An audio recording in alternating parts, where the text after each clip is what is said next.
This week on Let's Talk About Mental Health, let's talk about reflection. How you can look back over the past year and learn what you need to learn in order to grow. So let's get talking.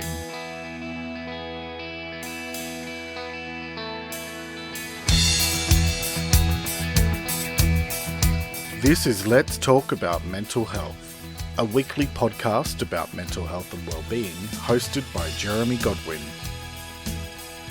Let's talk about mental health, because the more we talk about it, the easier it gets. Hello and welcome to episode 12 of Let's Talk About Mental Health, the podcast that's all about practical advice to improve your mental health and well-being. I'm Jeremy Godwin. Thank you for joining me.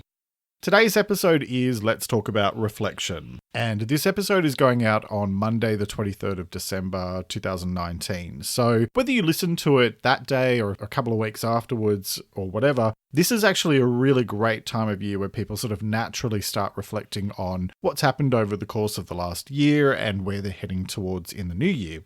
We also have the added factor that it is the end of the decade and we're heading into a whole new decade being the 20s. So this is a really good opportunity, and it's as good a time as any, to have a bit of a conversation about reflection. You know, that thing that I go on and on about pretty much every single episode of Let's Talk About Mental Health. Today I'll be discussing how you can take time to reflect on your journey over the past year and the past decade, and take the time to identify the lessons that your past has to teach you as you move forward into a new year. So let's get talking. All right, let's start by defining reflection. Reflection is the act of looking backwards with serious thought and consideration, and without judgment. And it's about considering what is working well in your life so that you can do more of that, and also what might not be working so well, so that you can then either stop it or approach it differently. Now, let me be very clear and say that reflection is not about sitting and beating yourself up over things that have happened in the past. What's happened has happened, and you can either let it control you and make you feel bad about yourself, or you can learn from it and grow. And that's the focus of reflection. It's about learning from your experiences and looking for opportunities to grow as an individual.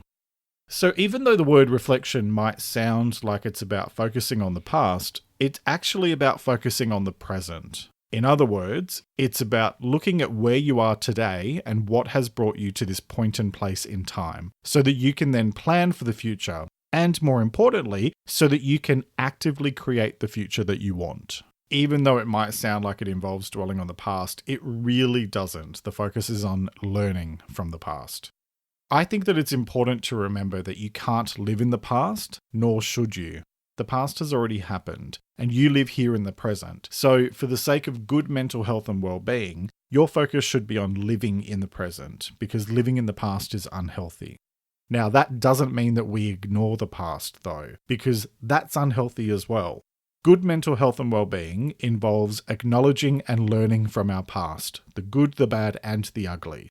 And it's then about living the best life that we can here in the present and making decisions for our future that are in our own best interests. That's where reflection comes in. It's a way of looking back on things that have happened in the past in a thoughtful and objective manner, so that you can learn the lessons that you need to learn to improve your present and therefore your future.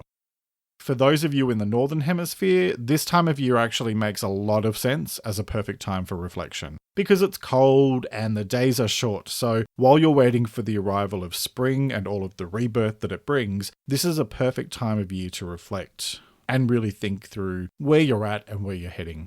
For those of us here in the Southern Hemisphere, I'm in Australia, and we're in the early stages of summer. The days here are long and hot, and although it's the complete opposite of what the Northern Hemisphere is experiencing, this is a chance for us to lean into the slower pace of life at this time of year. And while we're doing that, we can take some time to think about where to next on our journey. And that's why I think this is a great time of year for reflection. Now, I'm not big on New Year's resolutions because, quite frankly, they never seem to last. But I do tend to use this period between Christmas and New Year's Day to reflect on the year that was and consider how I want to move forward. Now, having said that, this is something that I do consciously a few times throughout the year. So it's not isolated to just simply, great, it's the end of the year, let's reflect, we're all done. I also mentioned earlier, because it's now the end of the 2010s and the end of that decade, now is also a really good time to look back on the last 10 years and celebrate your growth, as well as challenging yourself to make changes in areas of your life where things maybe aren't quite the way that you would like them to be. The most important thing when reflecting, and I'll get into the technique shortly, but the most important thing is no judgment. Let me repeat that. No judgment. You cannot change what has happened or what hasn't happened, so do not beat yourself up over it. I've done previous episodes on topics like self-talk and overthinking, so I'm not going to go into a huge amount of detail around that, but if you are prone to negative self-talk or prone to overthinking, I would encourage you to go and listen to those past episodes. Because the last thing that I want is for you to be going through this art of reflection and then kicking off the overthinking or the negative self-talk into overdrive. Anyway, back to reflection. Reflection involves observing things in an objective manner and then learning the lessons that you need to learn so that you can make changes to your life in order to grow. So how do you do this reflection stuff? Well, there are a lot of different ways. I'm going to give you a quick technique that works for me. Otherwise, feel free to find something that works for you. My main piece of advice is do whatever feels right for you as long as you're reflecting objectively. So, set aside some time. I want you to make an hour or so for yourself and find a place where you won't be disturbed for a while. Grab yourself a coffee or tea or whatever makes you feel relaxed. Make yourself comfortable, light some incense, do whatever works for you. It's about getting yourself into a relaxed state of mind. Grab a notebook and a pen so that you can make some notes. Or if you prefer using your phone or tablet to take notes, that's absolutely fine. However, just make sure that you turn off notifications or put your device on flight mode so that you won't be disturbed. Now, all of these instructions will also be in the transcript available on the website at letstalkaboutmentalhealth.com.au, and I'll post a few things on social media throughout the course of the week as well. So, once you have your notebook or whatever you're using to take notes, make a list of the things in your life that you feel most satisfied about.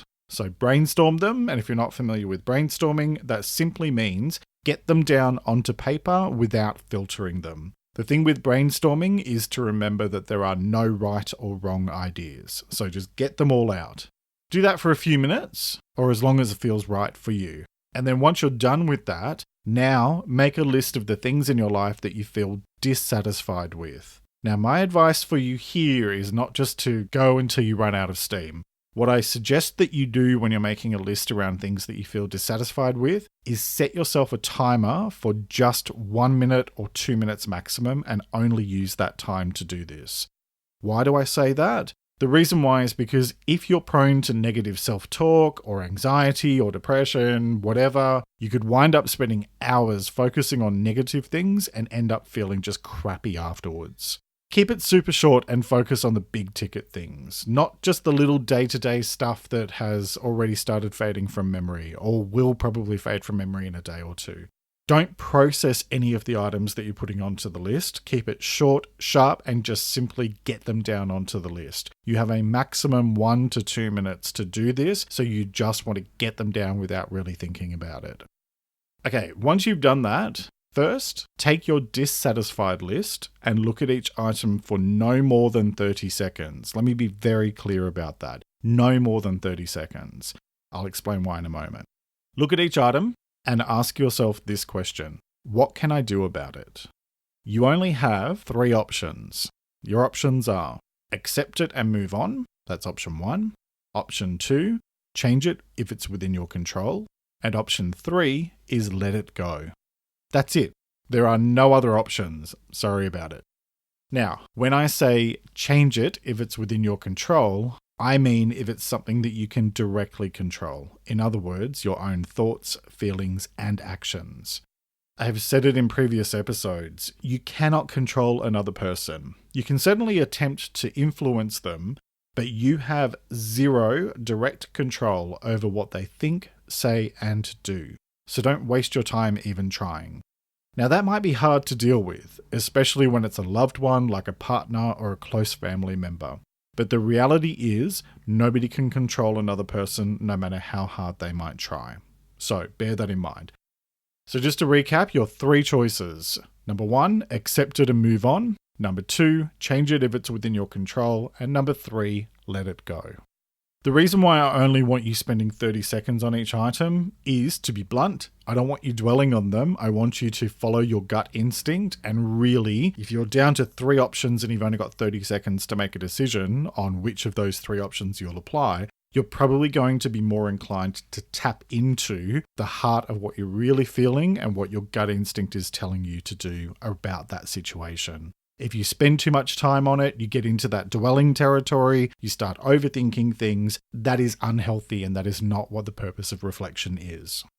So work through that list of dissatisfied stuff, maximum 30 seconds per item, and consider what you can change, what you need to accept, and what you need to let go of. Put things into those 3 categories, and then make doing that your focus moving forward.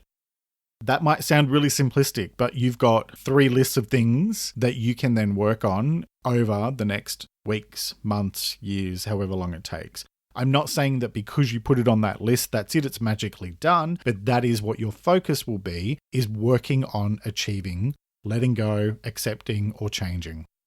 Okay, so once you've done that, you have a list of things that you can focus on moving forward. And now we're going to go and spend time with your satisfied list. That's that list of the good stuff in your life that you created at the beginning of this exercise. If you're satisfied, then the trick is to first be grateful for whatever it is, and then to consider how you can have more of that in your life. For example, do you love helping people and that's something that you've put on your list? Great, do more of it. Go do some volunteer work. Do something that helps people that then connects with the things that make you feel satisfied.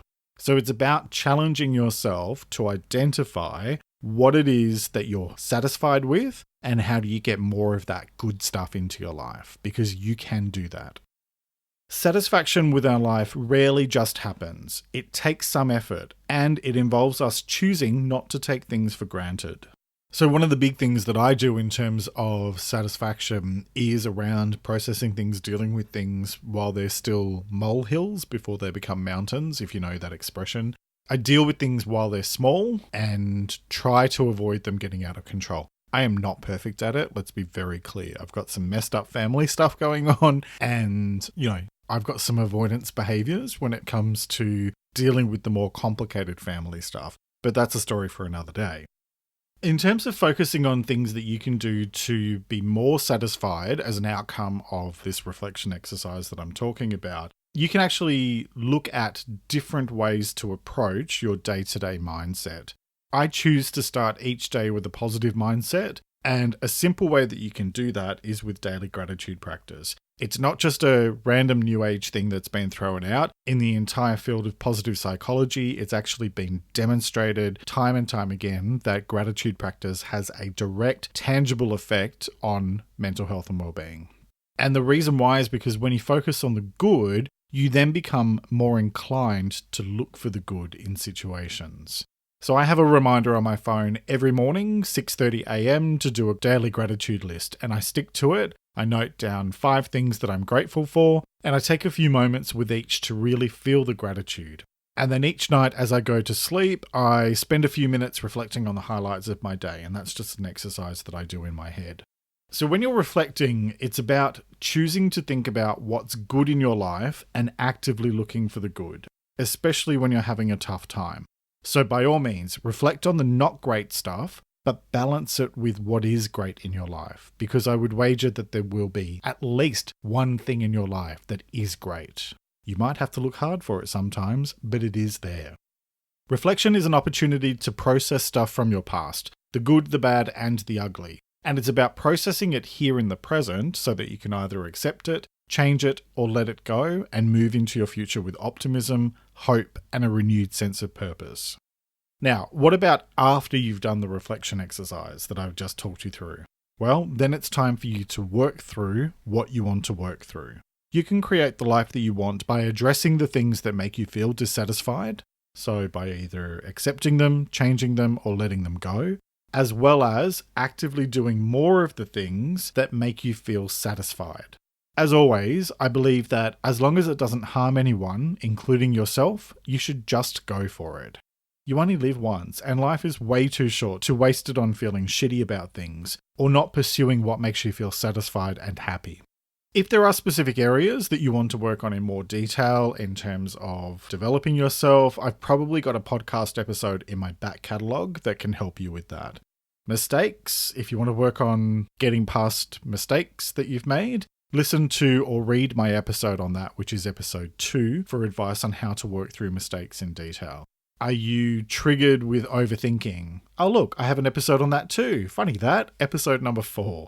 If you've identified that you want to work through emotional baggage, episode 7. Dealing with stress, episode 8. Setting priorities, episode 3. Resetting your life, episode 1. Taking chances, episode 5. So my point here is that you can either listen to those or read those, and that will give you more detailed guidance around how to tackle those specific areas that you might want to be focusing on moving into your future. You can find all of the episodes, both the audio and the transcript, so in other words, in article versions, at letstalkaboutmentalhealth.com.au. Just head over to the episodes tab for the full transcript of every episode. I'll include a link to each of those topics in this week's transcript as well, just to make it a bit easier. So as we're nearing the end of this week's episode, I'm going to do what I always do, which is to leave you with a quote that I'd like you to reflect on. And this quote is from Søren Kierkegaard, who I think I might have used in a previous episode. The quote is, "Life can only be understood backwards, but it must be lived forwards." Let me repeat that. Life can only be understood backwards, but it must be lived forwards. Alright, so when we talk about reflection is an opportunity to process through stuff from your past, the good, the bad, and the ugly, here in the present so that you can either accept it, change it, or let it go. And that gives you an opportunity to move forward with a really clear focus around what you want more of, what you want less of, and how you're going to be working to achieve the things that you want to achieve in your life. Thank you very much for taking the time to listen and also for your support this year. Since launching in early October this year, Let's Talk About Mental Health has grown really quickly. And I'm very grateful for each and every one of you who listens to this podcast or reads the weekly posts, along with the weekly mental health talk newsletter that I put out every Friday. So this is the last episode for 2019, and I'll be taking a break just for the next week, and we'll then be back with a brand new episode on Monday the 6th of January, with my very first episode of the new year and the new decade, funny that. And that episode will be all about new beginnings. I thought that might be a fitting topic for a brand new year and a brand new decade. So I will talk to you again on Monday the 6th of January. In the meantime, stay safe, look after yourself. If you are listening to this before Christmas or New Year's, I wish you a very Merry Christmas, a Happy New Year, and a safe New Year. And I look forward to talking to you in 2020. In the meantime, you can find Let's Talk About Mental Health on social media, Instagram, Pinterest, and Facebook at LTAMH Official. That's LTAMH Official. So please follow on whatever social media you use, and if you have a topic that you'd like me to cover in the future, let me know.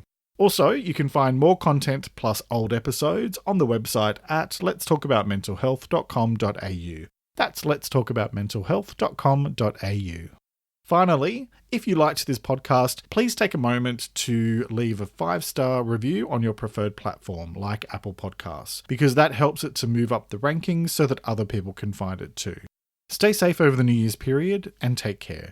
Let's Talk About Mental Health. We'll be back on the 6th of January 2020, and so I will talk to you next time.